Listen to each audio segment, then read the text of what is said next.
Hi, everybody. Welcome to episode 2 of Trial by JenniFIRE podcast. My name is Jennifer Butterfield, and I am really excited to welcome today's guest, my dear friend Luke Patton. And he's going to talk a little bit about his success in getting out of debt successfully and the launch of his new app, GetUppy. And so welcome, Luke. I'm really excited to have you. Feel free to introduce yourself and tell us a little bit about what's going on in your life and who you are. Thanks so much for having me, Jennifer. It's super awesome to be here. I'm honored that you've brought me onto your show. So currently, right now, I'm juggling a little bit in life. I've got a full-time job working as a private chef on a 85-foot catamaran sailboat. Right now, we're just traveling the Great Lakes. It's been a blast.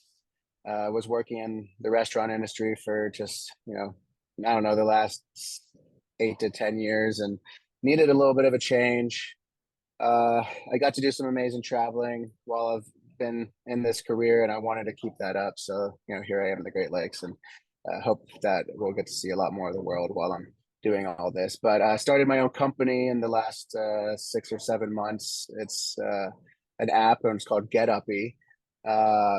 And it's been a totally unknown journey for me in terms of the tech world, because I just have never tried really starting a tech company, let alone have any tech experience. I'm a very non-techie person. But I had an idea, and I felt really like a feeling in my gut about it, and it was a holy shit moment. So I went with it, and I've gotten a lot of good feedback. I hired a team of engineers based out of India, North Star Technologies. They're all super talented, and they take direction really well. So it's made my job as the founder trying to create an app a lot easier. And then I have, some really great friends like my brother, Dax Patton, and my friend Zach Hooks, and Blake Coblin, who have been advisors and helping me out with the journey from the beginning of it since I told them about the idea.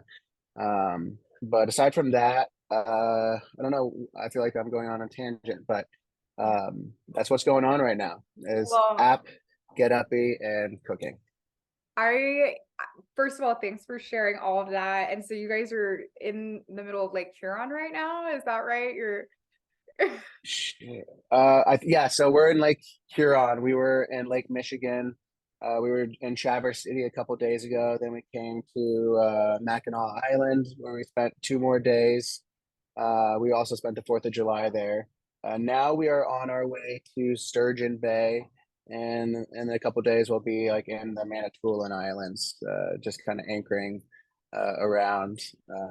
So I don't really know anything about the Great Lakes, but I do know it's pretty beautiful, and we get to sail. Like right now, the sail is up, and I can see it from my from my window. You go up. Oh my We're God. sailing. Maybe we'll And have you get up on the deck whenever we're wrapping up, so those of you who are tuning in on YouTube can kind of see the sights, the horizon. absolutely, yeah, we can't end this podcast without a nice view. Oh, well, So that is super exciting, and yeah, your brother is awesome. I remember hanging out with you guys long time ago in your front lawn or back lawn at one point. he just got engaged the other day. Congratulations, I Dax. saw that. Congrats to Yeah, Dax. Yay. Oh my gosh. That is Dax and Laura. Oh my gosh. Well, listen to congratulations to them, and what a great mentor it sounds like you've had. And I can't wait to talk a little bit about the app. And before we get into that, I want to ask a little bit about some of your experiences with personal finance, because this is a personal finance platform, and I'm always curious about what the conversation looked like for you growing up around personal finance. Like, how did your parents talk to you about money? What was that conversation like? Yeah.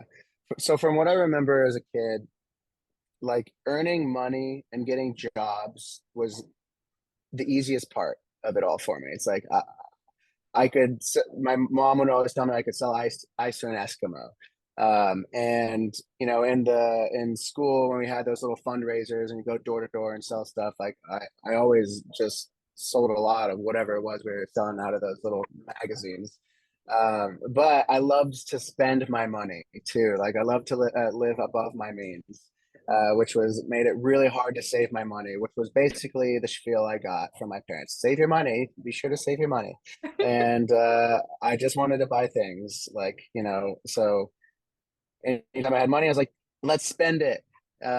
So I didn't really really have proper finance like habits to kind of set myself up like the way I would have liked to have been. Um, my parents didn't really teach me much about investing. Um, and I also don't know if it's because they didn't do much of it themselves. They, you know, had lived somewhat of a cookie cutter, you know, lifestyle, and they're a little more old fashioned. So they just had their, you know, their jobs, and you know, there was more than enough to provide for the family at the time.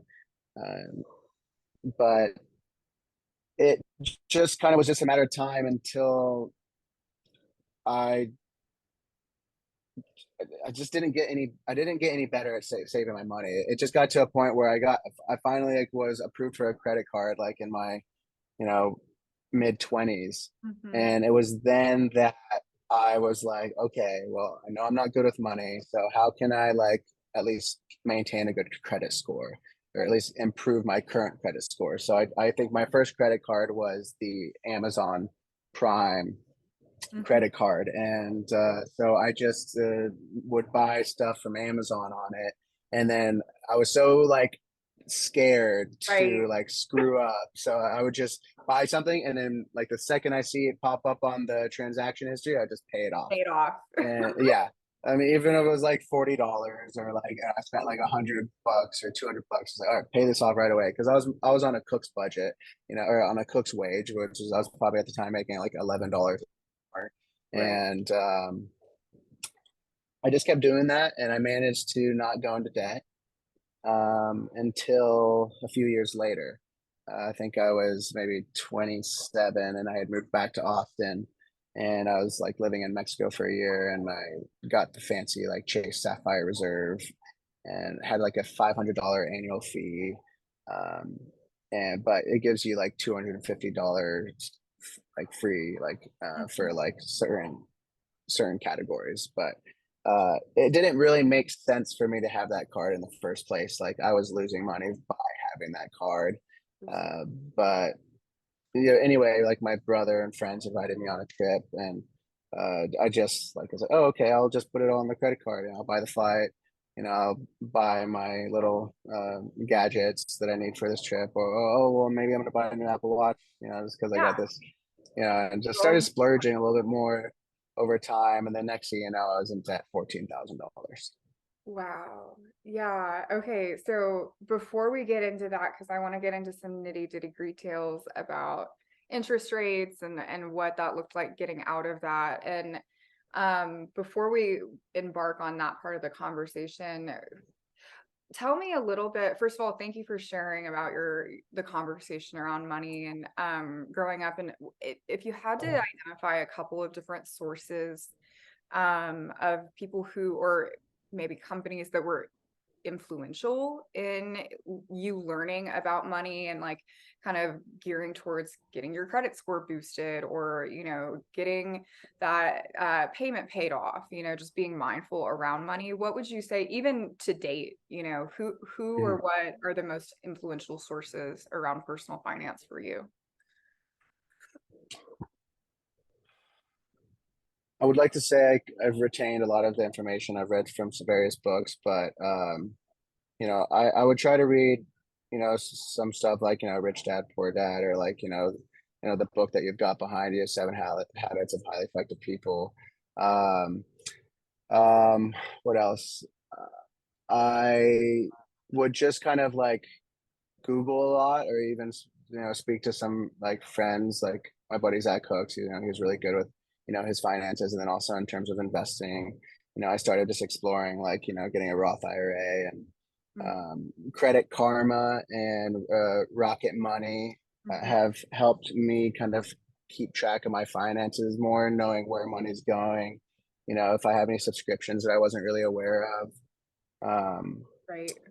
so, but it's been a lot of like self research, just kind of just diving in and trying to figure it all out. Trial by fire, huh? Yeah, try about Well, JenniFIRE. yeah. I get that. So okay, let's get into the debt. You mentioned you've gotten out of debt successfully. Tell us a little bit about that. You mentioned $14,000 on a credit card that you had incurred, and like what was the interest rate on that? Can you share a little bit about the emotional experience with that? Because I think there are a lot of viewers that may be in debt, right? That are living in that still. And I'm sure for myself, I know it can be anxiety producing. And how did you cope with that? And then also how did you pay it off, and Mhm. what solutions did you come up with for that? Yeah, there was definitely a lot of anxiety coming up, especially as like, when I realized how much money I was losing from accumulating all that debt and then the interest rate. I think the interest rate on my credit card was like anywhere from 20 to 21%. And I kept seeing the monthly interest rate fee just go up. Yeah. Like, so I was seeing like charges for like $300 or $400 additional Mhm. to the like Principal. monthly payment I had to make, like the minimum monthly payment. And I was like I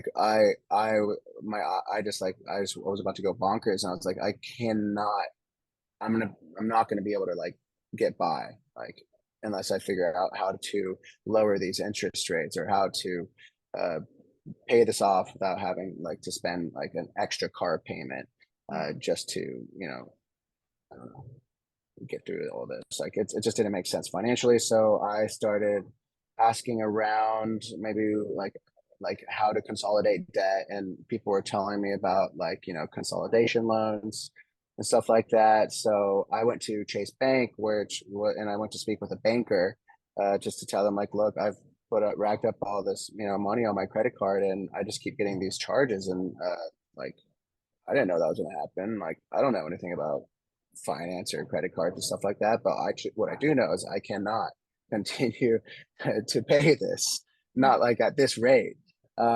So he put me in contact with this guy at PNC. Um, I'm no, it used to be BBVA, but they got bought out by PNC. Right. So I went and spoke with a banker at BBVA, and he, kind of told me about my options. And uh, so I'm trying to remember what I did exactly, but like I know I consolidated my debt by opening a bank account with them, and Mhm. then also getting like a cash loan. Mhm.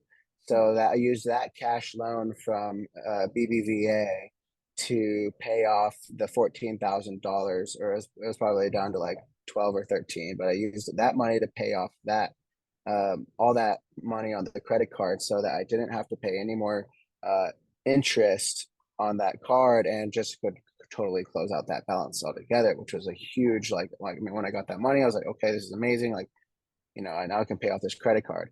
Um, he told me that for this cash loan, I had maybe a year of interest fee payments. So I just had to pay my minimum. And then Right. after a year or a year and a half, I had to start making payments on top of I would pay interest. And I think that was like around 18%. Mhm. But you Um, got a year which to, was still high. But I right. think I was so excited about paying off the credit card debt that I completely like missed that part, that I was going to have like this high interest rate still eventually. So once that did happen, um, it was a little bit of a shocker, but I was still able. It was a little bit more manageable than the interest rates from the credit card. So Mhm. it was still going to take me a few years, like 3 or 4 years to pay it off. Mhm. But then I started working as a private chef. I got out of the restaurant industry, and I was also worked for a company called Credo Foods, where I was like their first hire, and it's like a vegan dips company, and they're great. So if any of y'all are, been to Whole Foods or Central Market, or check out Credo Foods. I'm a stakeholder with them as well. So We can um, link them in the description of the podcast. yeah, absolutely. So if you're plant based and you like queso, especially, like they have ranch, they have queso, they have like jalapeno popper dip, and like all sorts of product lines that they're coming out with now. I think they're an amazing product, and they got a really great team. And I've been with them. I was with them from the very beginning and helped them create their little cashew characters and stuff that they have on the packaging. So, Yeah. but yeah, love those guys. Um, After Credo Foods started the private chef stuff, started making good money, and it was great. And I was able to pay off debt faster. I was able to travel. I'm obsessed with traveling, so of course I didn't like prioritize paying off all the debt right away. Mhm. But it got me a cool job opportunity in France, so I accepted that, and I saw this as an opportunity to sell my car.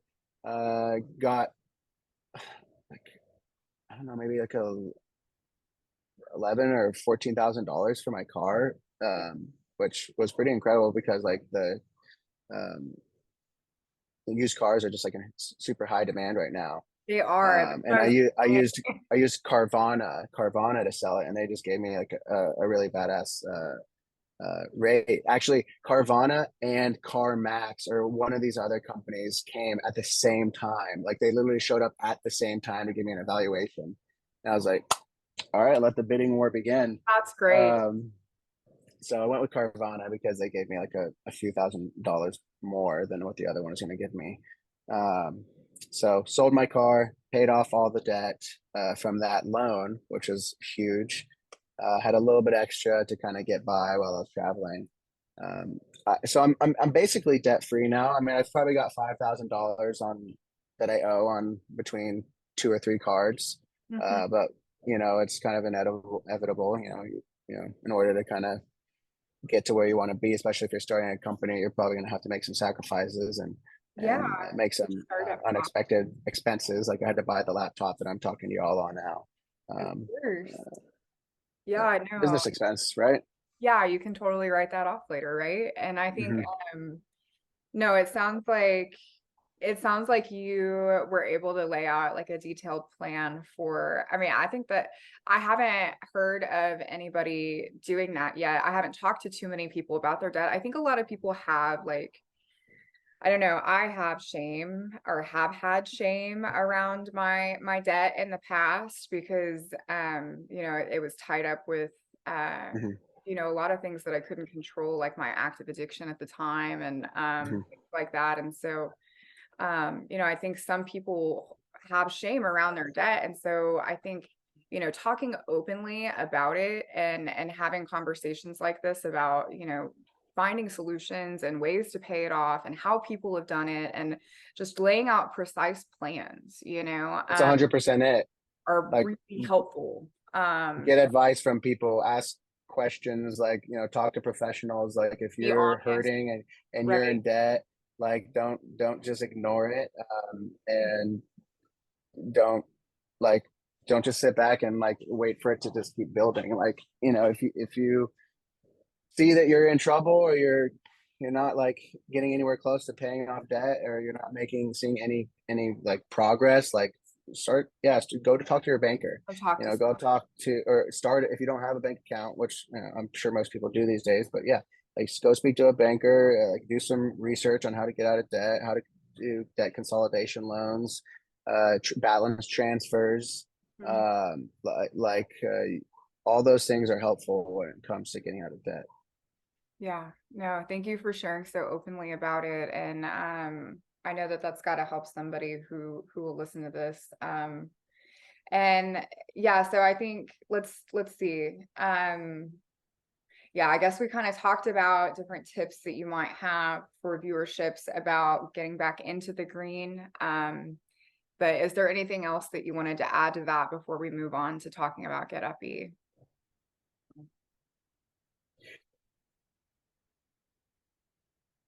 I would just say educate yourselves. Mhm. If there's something that, you kind of just catch yourself asking yourself, like, how do I get out better? How can I get better at saving my money? Or, What you is know, that? like Yeah. there's plenty of like resources out there. Google is, makes it a lot easier these days. And I think it's just a matter of discipline, having discipline and, holding yourself accountable and, taking the time for yourself to evaluate, your current habits and the systems you have in place for your life. Mhm. So, like for me, I started implementing more meditation and cleaner eating and exercise into my life. I feel like when I got into the restaurant industry, I kind of fell out of this. I Yeah. was a competitive gymnast growing up, and I was always healthy and felt good. And then when I started not, like, that's when I started to have like less control of you know my physical and mental health. I fell into depression.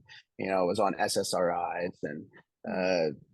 uh, I just didn't want to be reliant on these things, and felt I feel like it's a matter of discipline. It's a matter of mindset and your habits, and if you can and put the right things in your body and do the right things physically for your body and do the work, whether it's like breath work and that you can heal yourself from depression or anxiety and at least manage it better, self-regulate a bit because I don't know, I've experienced it and I know you just got to know your body. And I would say if everyone could just, take a little extra time to kind of get to know themselves, their body and like what makes them feel good and what doesn't make them feel good and write those things down and it'll go a long way. One book I really love that I always recommend to everyone is a book called Brainwash, and that's by Dr. David Perlmutter. And basically, it helps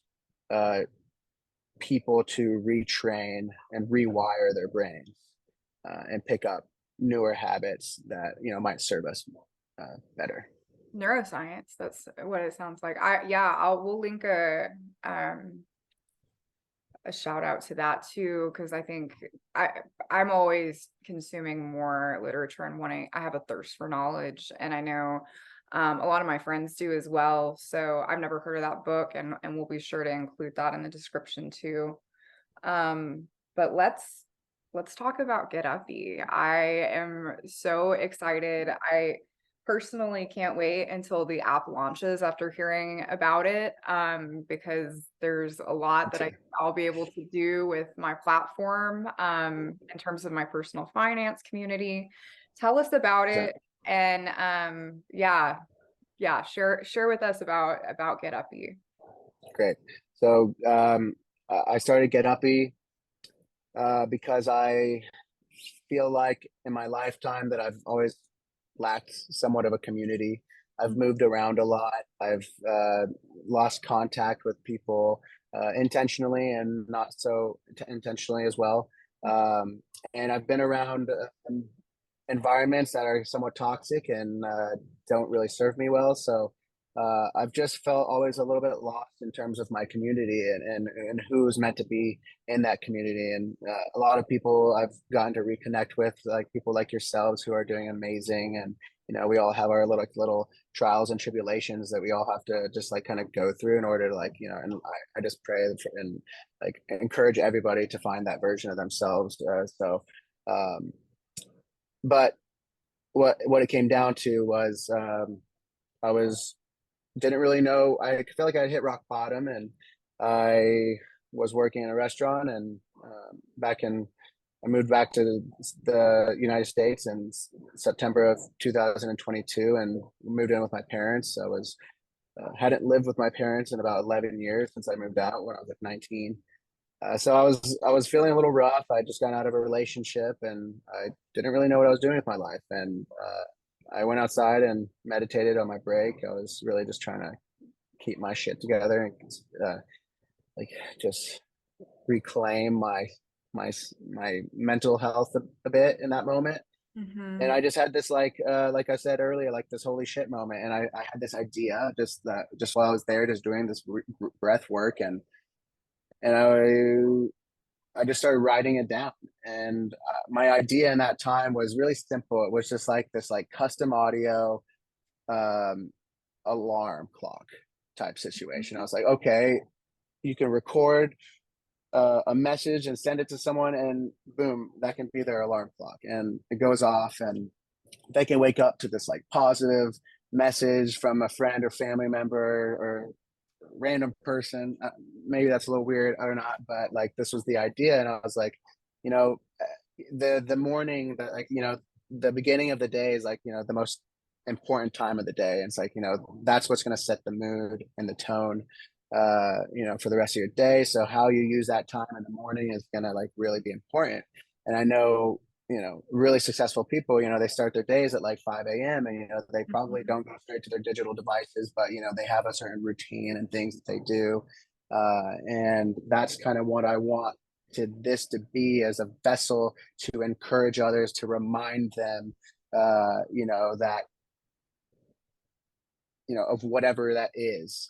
So it could be something that totally different from you or I would want to hear first thing in the morning, but it's meant to give them that reminder through audio, the power of audio, to encourage them to just stay positive, or to love themselves more, or to get better sleep, or to do that workout before anything else, or do that breath work and meditation, like whatever it is that may be that's important to those people.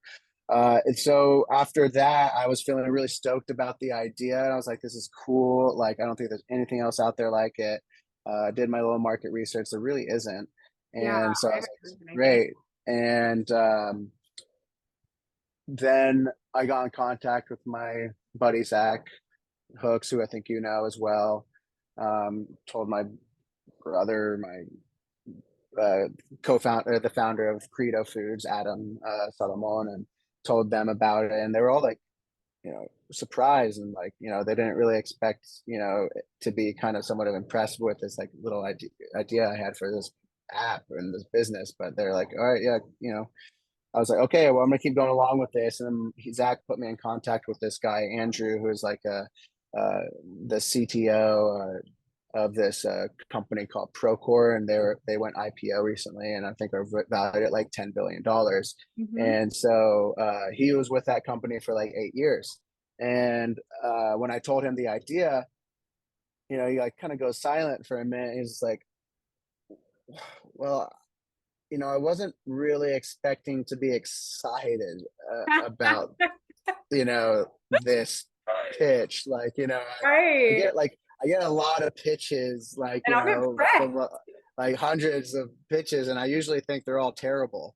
Yeah. And I'm like, Wow. okay, Okay, now the pressure is really I'm really happy that you like the idea. Oh It's my still god. just an idea, and I mean, for me, it's just like that was fucking fuel. Mhm. And that was like okay, it's like remind like just that just made me think to myself like I got to keep going with this. Like, and so I was bringing him on as a co-founder, was going to offer him equity to like work with me on this. He was spread out pretty thin, had a lot of work to do. So he basically agreed to like, get with me once a week on this. And he would kind of, we would find some developers to work on the project, and he would kind of like just make sure it's going in the right direction. Right. Um, we ended up interviewing a technology company, the one I shouted out earlier that my brother had worked with before. So we interviewed them together, and he started asking them a bunch of questions about the tech stacks and the softwares and stuff that they would use. And we kind of came to an agreement as like what that would look like, the foundation of the app. And so I was really happy to have him there to talk about that with those guys, because he says like, well, they seem like on their website and everything looks good, so like yeah, I think you should go with that. Then he kind of just became less and less available, Andrew, and just got to the point where he was not able to give this the energy that he thought it deserved. So he just was like, maybe we'll link up later about this. And I was pretty bummed. But at the same time, I was like, well, I still feel like I've gotten a lot figured out at this point. We've kind of established a new direction for this and creating more of like a community, somewhat of an audio-based social media, and like including channels and like kind of, free thinking places to like free think within the app, gain support and like just add value to other people's lives. And uh, building it in a way where the user can kind of create their experience, creating something cool that I think people are just going to like and enjoy using, not really trying to focus on monetization stuff at the moment. Like it's just like I just want to create something that people are going to like, and then so that's where I've gotten, and I don't owe a large chunk of equity to anyone at this point, and I've managed to basically take full control of the development of it with the developers who are contracted workers. So I just pay them, what we have agreed on for the development of the app, and I've created the logo myself. Like I hired their logo designer to do something for me. They created some stuff. I thought they were cool, but for me, it just didn't capture the essence of it. So I like sketched something out on like a napkin, like, the guy from Citibank or whoever, all these people that kind of just create their logos. And I sent it to them. I was like, I like this one. Let's digitize it and we'll use that. And, that's the logo that we've got now. Uppy, it's kind of got a little Yeah. smiley face in there. And then even like before I started working with these developers, like I was sketching out on paper the screens and like kind of like what the screens on the app would look like. And then I started using this thing called Figma and started trying to digitize those little hand drawn screens. And then I was like, then I started just writing into the screens, like I cannot make this look pretty. So like, this is what I want it to look like. And I just spoke with the developers. Like we got on meetings a couple times a week or once a week and kind of just helped bring it to life for them. Because as soon as they understood the concept and like, kind of what I was after, they started just kind of taking control. I trusted them to just start working and building it. I would just critique and tell them what I want fixed, and like, in terms of little designs on there, and they added their own value like 100%. Like, so I'm just really glad that I have them, and what you see now on the website is like, their work, and the UX UI stuff looks good. I think for a first website, it's fantastic. www.getuppy.io. We're live as of this past week. App won't be ready for download probably for another month or so, but you can subscribe, you can hop onto the website and enter in your information and get subscribe to updates. And I don't know, I feel like I've Join the left WhatsApp some stuff community. out. Yeah, there's a WhatsApp. Yeah, you can join the WhatsApp community, but Yeah. when you get on to GetUppy, when it's downloadable, you'll be able to set up a profile, be able to add contacts from your phone list, maybe just some public ones that are also there existing, but you'll be able to create your own channels. You'll be able to join a public channel or your own private channel, so you can invite friends or just be a part of public ones if you want a little bit larger of a community to kind of explore with. You can set the alarms still. You can, with the personal audio, you can use those as reminders, and you can kind of do these daily thoughts that are like a minute long. So it's anywhere from a minute to 5 minute long max audios. Like we want it to be really digestible for people. Yeah. Well, okay, first of all, congratulations. I'm so excited because, I have started doing consulting regarding personal finances with folks, and Awesome. one of the elements of that that some people are opting in to do is this accountability piece, right? And so tracking everything that goes out by the dollar and the cent each day, what it's on, and really being mindful about the inflow and outflow of cash, and Yes. where that money is going, and what buckets is it in, right? And so part of the accountability piece is, I mean, we've been like, and this who knows, in 5 years, GetUppy may have changed the game so much. This will sound archaic, but like, we will just text each other like, oh, I spent 8.59 at whatever, at this place today. And, it feels like it kind of convolutes the SMS text conversation that we have, and so it would be nice to be able to have all of that in one place. And so I fully intend to register my account. I've joined the WhatsApp group, and I'm really excited for you and for the launch of the app. I think the logo looks great. It sounds like your development team, I mean, they're great. I mean, I've seen some of the graphics on the website, and it's very user interface friendly. And so I can imagine that the app interface is going to be equally as friendly. And Yeah, it's fun. yeah, There's a lot of fun screens on there, and it is very user friendly. And I am fully confident that there's people out there that are gonna want to use this, and I just hope that everyone gives it a chance and kind of opens themselves up a little bit.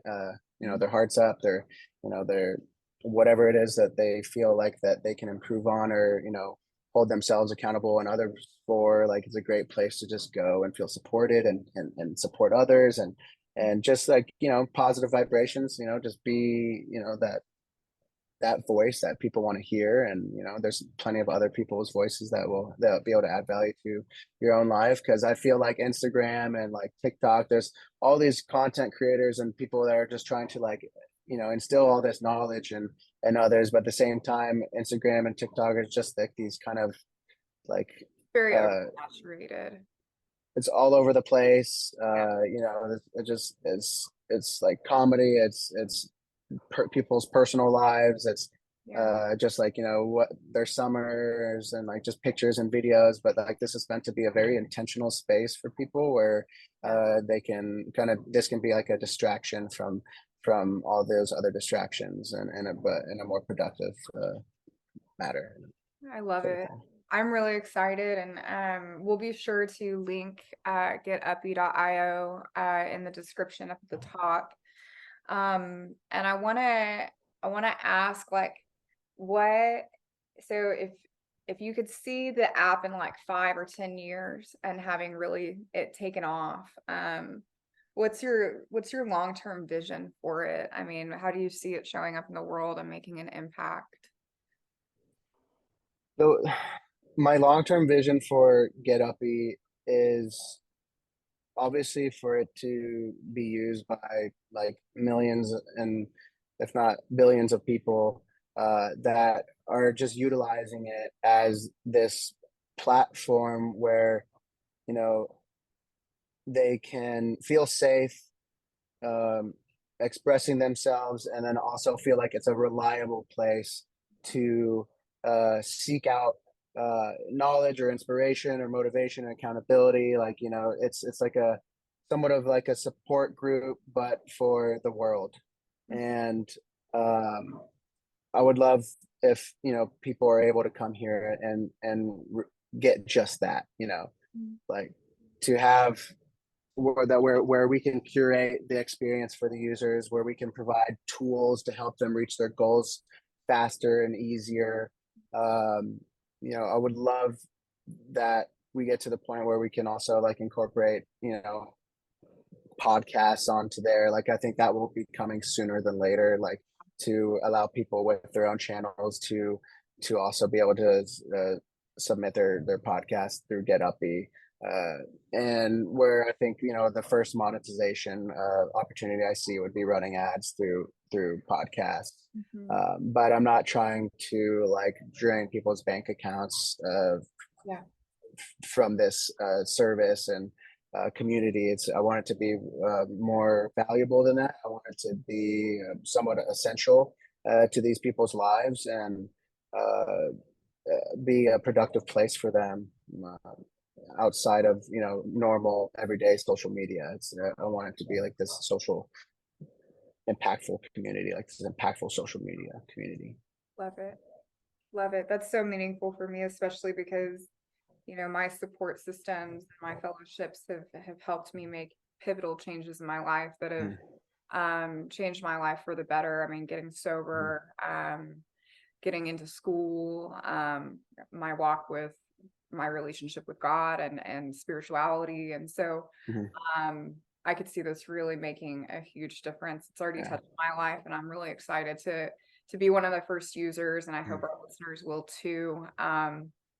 Okay, so and then just wrapping up, because you are a chef, I am super curious. Do you have any cost-effective, affordable suggestions for food, or different recipe ideas or things that can be versatile, for those who are looking to have champagne taste on a beer budget, if you will? Absolutely. There's one little recipe that I love to make, like, and I just like to have it laying around in the fridge because one, it stays good for a long time, and it's just like that little secret, like little gold bit of flavor that you can just add to like any meat or vegetable or sauce, and um, it's like a bit of a condiment, and I believe it's called garlic moho. So like if you can just buy a bag of peeled garlic, might cost you $5 or $6 for a medium large size bag of garlic. Blitz it into a food processor or just hand chop it all until it's minced. You'll get a small pot or however pot, just enough to submerge all the chopped garlic, and you'll put that oil on very low heat, and you want it just hot enough until, like, when you drop a piece of garlic in there, you just get really small, slow bubbles. Yeah. You don't want it frying, but you just want it kind of like a baby simmer. So you'll throw all the garlic in there. You'll throw like I'll usually cut up a tomato, and I'll take out the belly of it, like just all the pulp in the middle of the tomato, and I'll just dice up the tomato. I'll throw that in there with the garlic. I'll add some paprika to it, some smoked paprika, salt, pepper, and some like oregano. You can use Italian oregano, you can use Mexican oregano, um, Oh, and you just let this go for until it's caramelized. So you'll have to mix it around every now and then, make sure that the garlic's not sticking to the bottom. You also want to make sure it's not like boiling or like frying the garlic, because it'll do that slowly. So you just want to do it low, keep it low and slow. And you'll just keep an eye on it. You'll mix it. You'll see that the garlic is starting to kind of get golden brown. And when it's at that point, you just turn it off, let it cool down, and you can just put this on top of your steaks. You can put it on top of your fish. You can cook it. You can put it on top before you cook the fish. Um, you can, I mean, you can add it to anything. anything really. It's Yeah. it's it's Sounds it's made. You can put it on top of pizza. You can put it on top of sandwiches. Like it's just the perfect little like garlicky condiment. And then you can use the oil, like you don't have to be afraid to use a little extra oil, because then it's just going to be infused with all that garlic, and you have this really great olive oil. perfect. Well, I am gonna pick up those ingredients at the store, and I will do a little clip. I'll make it and Yeah, I share can send you a my list of the tips. ingredients and the steps too, just so it's like in writing, and you can like post it on wherever it is that you post the stuff to. Everywhere. I'm on all the platforms, but I will, and I want to do Mhm. a little reel, and we'll do a taste testing. Hopefully it'll turn out as good as when you make it. Lovely. Well, Luke, thank you so much for coming on the podcast. I am very, very, very grateful. I don't want to let you go. As am I. Thank you. I don't want to let you go before we get a view of the horizon upstairs. Yeah. And those of you who are tuning in while he's climbing up the ladder, I am really excited to have guest Corey Soule on the podcast next week. So tune in for that next Wednesday. Let's see, what date is that? It is the 26th at 10 a.m. He's going to be talking about getting into tech sales. Wow, look at that And view. What a beautiful all right, day. Oh everybody, my here gosh. we are on top of the wind quest, Starboard.